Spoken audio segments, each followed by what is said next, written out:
மனதிற்குள் ஒரு பயணம். புதிய புத்தகம். எனக்கு மட்டும் ஏன் இப்படி? உங்கள் அபிமான புத்தக நிலையங்களில் கிடைக்கும். இப்பொழுதே வாங்குங்கள். எழுத்தாளர் அமுதா புண்ணியமூர்த்தியின் எனக்கு மட்டும் ஏன் இப்படி மற்றும் மனதிற்குள் ஒரு பயணம் சிறுகதை தொகுப்பு, இந்த இரு புத்தகங்களை முன்பதிவு செய்து பெற்றுக்கொள்ள ஸ்கிரீனில் தெரியும் நம்பருக்கு புத்தகம் ஒன்றிற்கு ₹175 ஜிபே செய்து பெற்றுக்கொள்ளலாம். முதல்வர் விஜய் அவர்களிடம் ராதன் பண்டிட் அப்படின்னு ஒரு ஜோதிடர் ஒருத்தர் இருந்தார். அவருடைய ஆலோசனையின்படி தான் விஜயே கட்சி ஆரம்பித்தார். இன்னைக்கு விஜய் அவர்கள் முதலமைச்சராவதற்கு அவருடைய ரசிகர்கள் ஒரு காரணம், பொதுமக்கள் ஒரு காரணம் அப்படின்னா கூட இந்த ஜோதிடரும் ஒரு காரணம் அப்படின்னு சொல்கிற அளவுக்கு விஜயோடு நிழல் மாதிரியே இருந்தார் இந்த ராதன் பண்டிட். இப்போ அண்மை காலமாக சில செய்திகள் வருது, ராதன் பண்டிட் விஜயோடு இல்லை அப்படிங்கிற மாதிரி சில தகவல்கள் வருது. அது என்ன, உள்ளபடியே அவர் இல்லையா, இனிமேலும் அவர் வரப்போவதில்லையா, இதெல்லாம் தெரிஞ்சுக்கிறதுக்காக தான் இந்த வீடியோவை இந்த நேரத்தில் ப்ரெசன்ட் பண்ணுறேன். வந்து பாருங்கள், உங்களுடைய கருத்துக்களை கீழே வர கமெண்ட்டில் சொல்லுங்கள். இப்போது கடந்த சில தினங்களுக்கு முன்னாடி சென்னையில் வெற்றி சேனல் அப்படின்னு ஒரு சேனல் துவங்கப்பட்டது. முன்னாள் எம்எல்ஏ விஜயதாரணி அவர்கள் தான் அந்த சேனலுடைய உரிமையாளர். சிங்கார வடிவேலன் அப்படின்னு ஒருத்தர் லிங்கா படத்தினுடைய டிஸ்ட்ரிபியூட்டர், ஒரு சில பல படங்கள்லாம் தயாரிச்சிருக்கிறாரு. அவர் வந்து ஒன் ஆஃப் த பார்ட்னர் அதில் அப்படின்னு சொல்கிறாங்க. அவருடைய தொலைக்காட்சி சென்னையில் தொடங்கப்பட்ட போது திரையில் வந்து ஒரு காணொளி வெளியிடப்பட்டது. அந்த காணொளி யாருதுன்னா ஜோதிடர் ராதன் பண்டிட் அவர்களுடையது. அவர் என்ன சொல்கிறாருன்னா, இந்த கட்சிக்கு தமிழக வெற்றி கழகம் அப்படின்னு பேர் வச்சதே நான் தான் அப்படின்னு அவர் சொல்கிறாரு. அந்த கிளிப்பிங்ஸ் உடனடியாக சன் நியூஸ் தொலைக்காட்சியில் போடப்படுகிறது. ஏராளமானவர்கள் அதை பார்க்குறாங்க.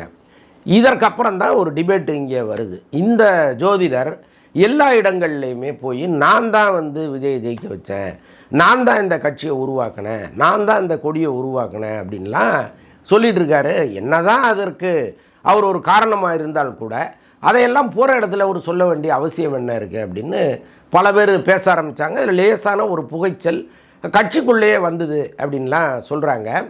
இந்த நேரத்தில் அது இன்னும் கொஞ்சம் பூதாகரமாக வெடித்து ராதன் பண்டிட் அவர்களையே அங்கிருந்து வெளியேற செய்கிற அளவுக்கு சில விஷயங்கள்லாம் நடந்ததாக சொல்கிறாங்க.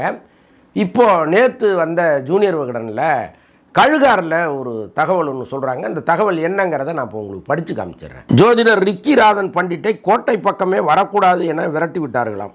முதல்வரின் ஆலோசகராக நியமிக்கப்பட்ட ஜோதிடர் ராதன் பண்டிட் எதிர்க்கட்சிகளின் கடும் எதிர்ப்பால் பதவியை இழந்தார் அல்லவா. சில காலம் நிம்மதியாக இருந்தவருக்கு இந்து சமய அறநிலைத்துறையில் சிறப்பு அதிகாரி பொறுப்பு அளிக்கப்பட்டது. இப்போது அதையும் இழந்து விட்டாராம். எல்லாம் முதல்வரின் பெயரை ஆங்காங்கே கூடுதலாக பயன்படுத்தியதால் வந்த வினை என்கிறார்கள் விவரம் அறிந்தவர்கள். சீனியர் அதிகாரிகளிடம் ஜோதிடர் என்ன வேலை செய்தால் சொன்னாலும் அதை செய்து கொடுக்கக்கூடாது என்று கரார் உத்தரவும் போட்டிருக்கிறதாம் ஆட்சி மேலிடம்.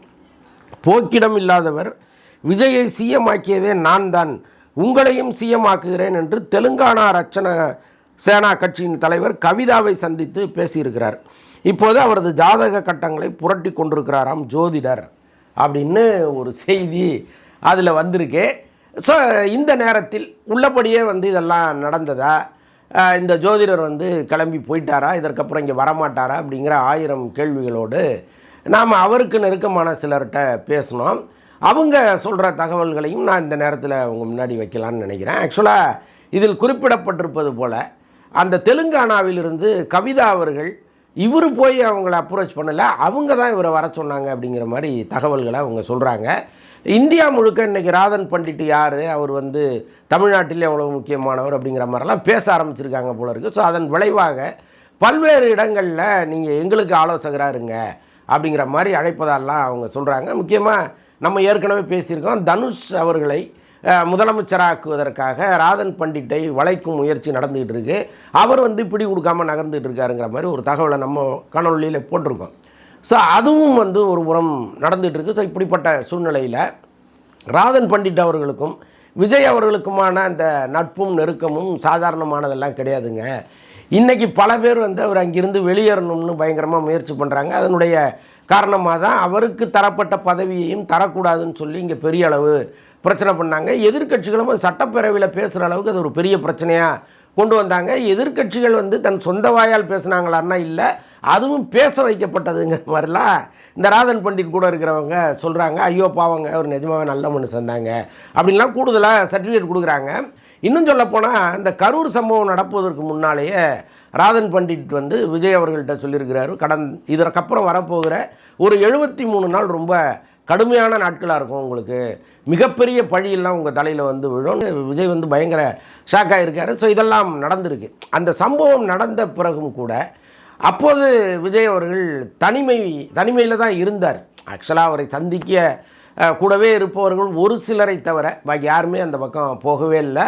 கிட்டத்தட்ட நாம் அங்கே போனோம்னா மாட்டிப்போங்கிற எண்ணத்தோடய பல பேர் எஸ்கேப் ஆகிட்டாங்க. அந்த நேரத்தில் விஜயோடு தினந்தோறும் கூட இருந்தவர் ராதன் பண்டிட் அப்படின்னு சொல்கிறாங்க. ஒவ்வொரு நாளும் அவருக்கு தன்னம்பிக்கையும் வெற்றியும் ஊட்டிகிட்டே இருந்தவர். இதற்கிடையில் தான் ஏஎன்ஐயில் ஒரு பேட்டியில் அவர் சொல்லும் பொழுது, இப்போது முதலமைச்சராக இருக்கிற அன்னைக்கு அவர் சொல்லும்போது மு.க. ஸ்டாலின் அவர்களே அவருடைய தொகுதியில் தோல்வி அடைவார் அப்படின்னு அவர் சொல்லியிருக்கிறாரு. இதையடுத்து திமுகவிலிருந்து கடுமையான அச்சுறுத்தல்கள்லாம் அவருக்கு வந்திருக்கு. உன்னை நாங்கள் மீண்டும் ஆட்சிக்கு வந்தோம்னா நீ இருக்கியா பாருங்கிற அளவுக்கு அவர் பயங்கரமாக மிரட்டியிருக்காங்க. அதையும் கூட அவர் வந்து சகித்துக்கிட்டு இல்லை நான் சொன்னால் நடக்கும் அப்படிங்கிற மாதிரிலாம் இருந்திருக்கிறாரு.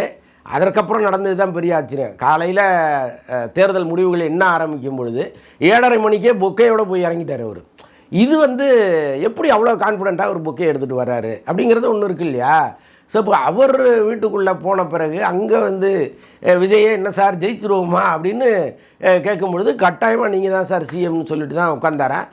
விஜய் அவர்களுக்கும் இவருக்குமான அந்த நட்புங்கிறது வந்து அவர் விஜய் வீட்டில் எங்கே வேணாலும் அவர் போகலாம், அந்த அளவுக்கு ஒரு பெரிய சுதந்திரத்தை கொடுத்துருந்தாரு. அது இல்லாமல் இவரே சாப்பாடை எடுத்து போட்டு சாப்பிட்ற அளவுக்கு அங்கே இருக்கமெல்லாம் இருந்திருக்கிறாரு. ஸோ அப்பேற்பட்ட ஒருவர் இன்றைக்கி வந்து வெளியில் விரட்டப்பட்டிருக்கிறாரா அல்லது அவராக கிளம்பிட்டாரான்னு தெரியல. இப்போ அவங்கள்ட்ட நம்ம தொடர்ந்து என்ன தாங்க பண்ண போகிறாரு இனிமேல்? ஏன்னா தெரிந்தோ தெரியாமலோ இப்போ நாம் வந்து நம்புகிறோம், சில பேர் நம்பாமல் இருக்கலாம். ஜோதிடத்தை சொல்கிறேன். இப்போ இந்த ஜோதிடம் வந்து முழுக்க முழுக்க சரியானா முழுக்க முழுக்க சரி கிடையாது. ஆனால் இவர் என்ன சொல்கிறாரு, அதாவது இவர் சார்ந்தவர்கள் என்ன சொல்கிறாங்க அப்படின்னா, இப்போ அவருடைய வீடியோலாம் நம்ம தொடர்ந்து பார்த்தோம்னா ஒருவருக்கு ஜாதக கட்டத்தில் பலமான அமைப்புகள் இருந்து அந்த கட்டங்களை தூண்டி விடுவதற்கான சில வேலைகள்லாம் நம்ம செஞ்சோம்னா கட்டாயமாக அவங்க இலக்கை அடைவாங்க அப்படின்னு அவர் சொல்கிறாரு. அப்படித்தான் வந்து இவர் விஜயை சந்திக்க வந்ததே ஒரு சம்பவமாக இருக்குது. ஆக்சுவலாக இவர் வந்து விஜயின் ஜாதகத்தை எல்லாம் அலசி ஆராய்ஞ்சிட்டு இவருக்கு முதலமைச்சராகிற தகுதி இருக்குது அப்படின்னோடனே இவரே ஒரு மெசேஜ் போட்டாராம். சார் இது ஏன்னா பல வருடங்களுக்கு முன்னாடி நான் இப்போ வந்து உங்களை சந்திக்க விரும்புகிறேன், உங்களுக்கு இப்படி ஒரு இது இருக்குது, ஒரு யோகம் ஒன்று இருக்குது, நான் வந்து மீட் பண்ணி உங்களுக்கு அதற்கான சில விஷயங்கள்லாம் சொல்கிறேன்னொன்னே விஜயே சரி வாங்கன்னு இருக்கார். அதற்கப்புறம் தான் அவர்களுக்கான நட்பு ரொம்ப இருக்குனதெல்லாம் சொல்கிறாங்க. அப்போ இவர் போய் அந்த கட்டங்கள்லாம் அலசி ஆராய்ந்து இதையெல்லாம் செய்தால் உங்களுக்கு இந்த யோகம் வருங்களா அவர் சொல்லி தான் அவரை டியூன் பண்ணியிருக்கிறாரு. அந்த மாதிரி வந்து தமிழ்நாட்டில் இன்னும் சிலர் இருக்கிறாங்கலாம் அவர் சொல்கிறார். அவர்கள் விரும்பினால் நாம் அதை செய்யலாம் அப்படிங்கிறாரு. ஆனால் இப்போ என்னென்னா விஜய் அவர்களோடு பழகி இன்றைக்கி அவ்வளோ பெரிய பதவிக்கு அவர் வந்த பிறகு இதே தமிழ்நாட்டில் இன்னொருவருக்கு இந்த வேலையை நாம் செஞ்சோம்னா அது துரோகம் ஆயிரும். அதனால் அது வேண்டாம். என்னை அவருக்கு நல்லா தெரியும், அவரை எனக்கு நல்லா தெரியுங்கிற மாதிரி தான் அவர் இந்த நிமிஷம் வரைக்கும் சொல்கிறதா அவருடைய நண்பர்கள் எல்லாம் சொல்கிறாங்க. இன்னும் சொல்லப்போனால் இந்த தேர்தலில் அவர் குறித்து கொடுத்த ஜாதகப்படி நின்றவர்கள், அதாவது இந்த சட்டமன்ற உறுப்பினர்களுக்கு அவர் ஜாதகத்தெல்லாம் பார்த்து சொல்லியிருக்கிறார். அதில் ஒரு 73 பேர் வெற்றி அடைஞ்சிருக்காங்க. அதெல்லாம் வந்து நடந்ததெல்லாம் அவங்க சொல்கிறாங்க. ஸோ இந்த அளவுக்கு துல்லியமாக கணிக்கக்கூடிய ஒருத்தராக இருக்கார். இன்றைக்கி ஒன்றுமே இல்லைங்க, அவர் போகிறதுனால அவருக்கு ஒன்றும் லாஸ் கிடையாது. இப்போ அவர் வந்து உலகம் முழுக்க அவருக்கு ஒரு 7000 கிளையண்ட் இருக்காங்க, எல்லாருமே பெரிய கோடீஸ்வரர்கள். அவருக்கு சான் பிரான்சிஸ்கோவிலேயே ஒரு பெரிய ஆஃபீஸ் இருக்குது. ஸோ அந்த அளவுக்கு வந்து உலகத்தில் இருக்கிற மிகப்பெரிய ஆட்கள் எல்லாம் இவரை வந்து ஆலோசகராக வச்சுருக்காங்க. ஸோ அதனால் அவருக்கு வந்து இந்த தமிழ்நாட்டிலிருந்து வேறு நாடுகளுக்கு போகிறது, அங்கே தங்கியிருக்கிறதுங்கிறதெல்லாம் ஒரு பெரிய விஷயமே கிடையாது. அம்மையார் ஜெயலலிதா அவர்கள் இருக்கும் பொழுது அவருக்கு ஒரு ஆஸ்தான ஜோதிடராக அவர் இருக்கிற வரைக்கும் அவங்களுக்கு எந்த பிரச்சனையுமே இல்லை. அங்கிருந்து அவர் வெளியில் போய் வேறு சிலர் உள்ளே வந்து தப்பாக ஆலோசனை கொடுத்த பிறகு தான் அவங்களுக்கு இவ்வளோ பெரிய பின்னடைவுன்னெலாம் அவங்க அவருடைய தரப்பில் சொல்கிறாங்க. ஸோ இதெல்லாம் பார்க்கும் பொழுது அதாவது எல்லா துறையிலையும் இது உண்டு. நான் திரைத்துறையில் நிறையா பார்த்துருக்கேன். ஒருவர் வளரும்போது கூடவே அவங்கள வச்சுப்பாங்க, அப்படியே வச்சு வளர்ந்த பிறகு முதல்ல அவங்க கட் பண்ணுறது வந்து அந்த சம்மந்தப்பட்ட நபராக தான் இருக்கும். பல மேனேஜர்கள் ரோட்டில் திரியறதை நான் பார்த்துருக்கேன். அதாவது எனக்கு தெரிந்து தமனா இருக்காங்கல்ல, தமனாவை வந்து தன்னுடைய பைக்கில் வச்சுக்கிட்டு பல பட நிறுவனங்களுக்கு சுற்றின சந்துருங்கிற ஒரு பையனை எனக்கு தெரியும். அவங்க வளர்ந்து ஒரு மிகப்பெரிய ஆளான பிறகு முதல்ல அவரை தான் கட் பண்ணி விட்டாங்க. எதுக்கு சொல்ல வரேன்னா, இந்த மாதிரி பல விஷயங்கள் பல பேரை நம்ம சொல்லிகிட்டே இருக்கலாம். ஸோ இது வந்து நடக்கும். ஆனால் இதில் வந்து ரொம்ப ஃபெட்டப் ஆகி மனம் அப்படியே வெதும்பி ஐயோ நம்ம வாழ்க்கையே போச்சே அப்படின்னு இருப்பவர்கள் அப்படியே இருந்துடுறாங்க. ஆனால் இந்த மாதிரி பண்டிட் போன்றவர்கள் கிளம்பி பல நாடுகளுக்கு சுற்ற ஆரம்பிச்சிருக்கிறாங்க. இப்போ பாருங்களேன், அவருக்கு வந்து ஏதோ இந்தியாவிலே பல்வேறு மாநிலங்களில் சார் எனக்கு ஆலோசகராக வாங்கங்கிற அளவுக்கெல்லாம் கூப்பிட்றாங்களா. ஸோ இப்படியெல்லாம் இருக்குது. ஸோ இதில் வந்து விஜய் ரசிகர்கள் இவர் தொடர்ந்து என்னால் தான் விஜய் வெற்றி பெற்றார்னு சொல்வதை விரும்பலைங்கிறது மிக முக்கியமான விஷயம். அவரும் சில இடங்களில் இதை பற்றி பேசாமல் இருந்திருந்தால் நல்லா இருந்திருக்கும். ஆனால் துருன்னு மைக்கை காமிக்கும் பொழுதெல்லாம் ஒரு கருத்து சொல்கிறேன் அப்படின்னு சொல்லும் பொழுது அது ரொம்ப தவறாக போய் முடிஞ்சிருக்கு. ஆனால் விஜயை பொறுத்தளவுக்கு பண்டிட் மீது எப்போவுமே மரியாதையும் அன்பும் கொண்டவர். அதனால் இவர் ஒருவேளை மற்றவர்களால் இங்கிருந்து அனுப்பப்பட்டாலும் நிச்சயமாக அவரே வந்து ஃபோனில் பேசி அவர் திரும்ப அழைப்பதற்கும் வாய்ப்புகள் இருக்குங்கிற மாதிரி பண்டிட்டுடைய நண்பர்கள் அதைத்தான் நம்புகிறாங்க. பட் இருந்தாலும் பண்டிட் வந்து அப்படி ராக்கெட் வேகத்தில் வெளிநாட்டில் போய் இறங்கியிருக்கிறாரு. போன வேகத்தில் திரும்பி வருவாரா இல்லை அங்கேயே இருப்பாரா அப்படிங்கிறதெல்லாம் தெரியல. வெயிட் பண்ணி தான் பார்க்கணும்.